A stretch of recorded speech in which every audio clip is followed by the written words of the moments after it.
আমার প্রাণপ্রিয় শিক্ষার্থীবৃন্দ, আজকে তোমাদেরকে একটি নতুন টপিকে আমি আলোচনা করব।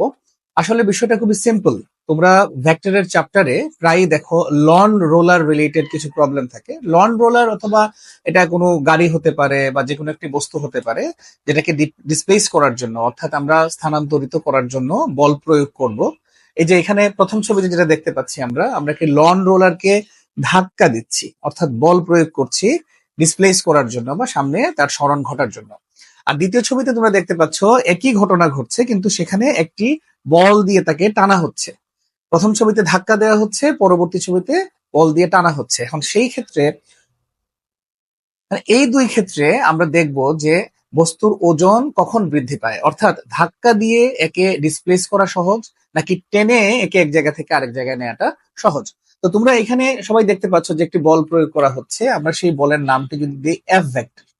বল যেহেতু একটু ভেক্টর আসে, আমি লিখতেই পারি এখানে এফ ভেক্টর, অথবা তুমি যদি দিতে নাও চাও কোনো অসুবিধা নেই। ধরে নাও যে এফ পরিমাণ বল আমরা এখানে প্রয়োগ করছি। তো যে বিন্দুতে বলটা সাধারণত প্রয়োগ করা হয় সেই বিন্দুতে ভেক্টর দুটি উপাংশে বিভাজিত হয়ে যায়, আমরা সবাই জানি। এর মধ্যে একটি উপাংশ হচ্ছে আনুভূমিক উপাংশ, অপরটি হচ্ছে উলম্ব উপাংশ। আনুভূমিক উপাংশটি কাজ করবে ঠিক এইভাবে, অর্থাৎ বস্তুটি যেদিকে যাওয়ার চেষ্টা করছে সেদিকে তার আনুভূমিক উপাংশ কাজ করবে। আর পরবর্তী যে উপাংশটি আছে সেটি আনুভূমিক উপাংশের সাথে লম্ব বরাবর নিচের দিকে কাজ করবে, এটাকে আমরা উলম্ব উপাংশ করি। সেই ক্ষেত্রে যেহেতু এফ বা বলের উপাংশ হয়েছে, সেটার নাম আমরা দিতে পারি এফ কস থিটা, আর এটার নাম আমরা দিতে পারি এফ সাইন থিটা। তো বন্ধুরা, তোমরা একটা জিনিস দেখতে পাচ্ছ, বলের তো একটা পরিমাণ থাকে। যেমন ধরো তুমি 5 নিউটন বল দিচ্ছ বা 10 নিউটন বল দিচ্ছ, এই বলটাই আসলে দুটো উপাংশে এখানে ভাগ হয়ে যাচ্ছে। এবং আমরা যদি কমন সেন্স দিয়ে চিন্তা করি, আমাদের এই লন রোলারের কিন্তু আগে একটা ওজন ছিল, সবসময় একটা ওজন থাকে। যেমন এই লন রোলারের ওজনটি কাজ করছে তার নিচের দিকে এবং ওজনটি হচ্ছে ডাব্লিউ। ডাব্লিউ ইজিক্যাল টু আমরা সবাই জানি যে এমজি হবে। এই লন রোলারটি ধাক্কা দেওয়ার আগে তারও কিন্তু একটা ওজন ছিল, সবসময় একটা ওজন থাকবে। এই ওজনটিও নিচের দিকে ডাব্লিউ ইজিক্যাল টু এমজি হিসেবে কাজ করছিল। কিন্তু যখনই আমরা বল প্রয়োগ করলাম, ধাক্কা দেওয়ার চেষ্টা করছি, এফ পরিমাণ বল প্রয়োগ করছি, অবভিয়াসলি এখানে একটা ঘটনা ঘটছে, তার বলটা একটু, অর্থাৎ তার ওজনটা একটু বেড়ে যাবে। যেহেতু এফ সাইন থিটা নিচের দিকে কাজ করছে ঠিক তার ওজন বরাবর, কাজে এখানে তার নতুন ওজন হবে W prime is equal to W plus sine theta. অর্থাৎ আগে যে ওজনটি ছিল তার সাথে আরো কিছুটা ওজন এখানে বাড়তি যোগ হবে, ফলে বস্তুর ওজন বেড়ে যাবে।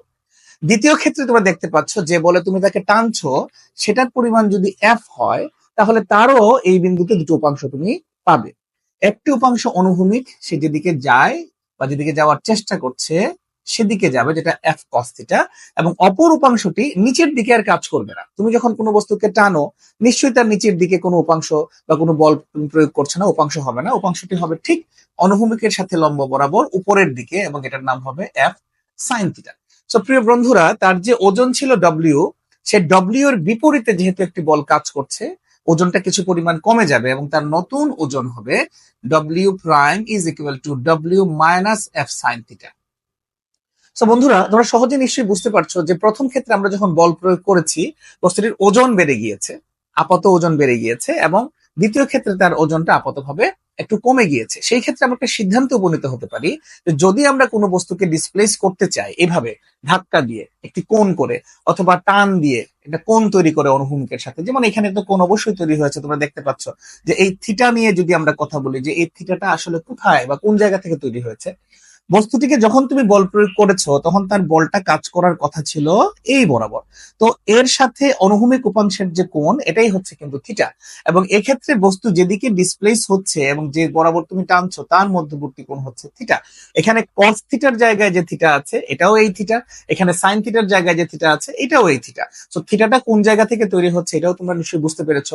কাজে এই সিদ্ধান্তে আমরা উপনীত হতেই পারি যে কোনো বস্তুকে এইভাবে কোণ করে যদি আমরা বল প্রয়োগ করি অনুভূমিকের সাথে, তাহলে তার ওজন আপাতভাবে এখানে বেড়ে যাচ্ছে।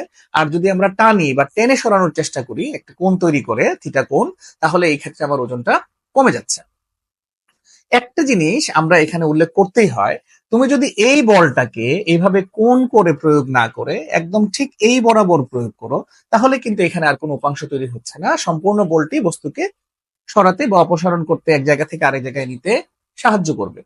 এই ক্ষেত্রেও তুমি যদি বলটাকে এই কোনাকুনি বরাবর না টেনে এই বরাবর টানো, তাহলে এখানেও তুমি কোনো উপাংশ পাচ্ছ না। উপাংশ একমাত্র তৈরি হবে তুমি যদি এইভাবে কোণ তৈরি করে, ভূমির সাথে বা অনুভূমিকের সাথে কোণ তৈরি করে তাকে বল প্রয়োগ করো অথবা তাকে টানো, সেই ক্ষেত্রে আমাদের ওজন এখানে বেড়ে যাচ্ছে এবং ওজনটা এখানে কমে যাচ্ছে।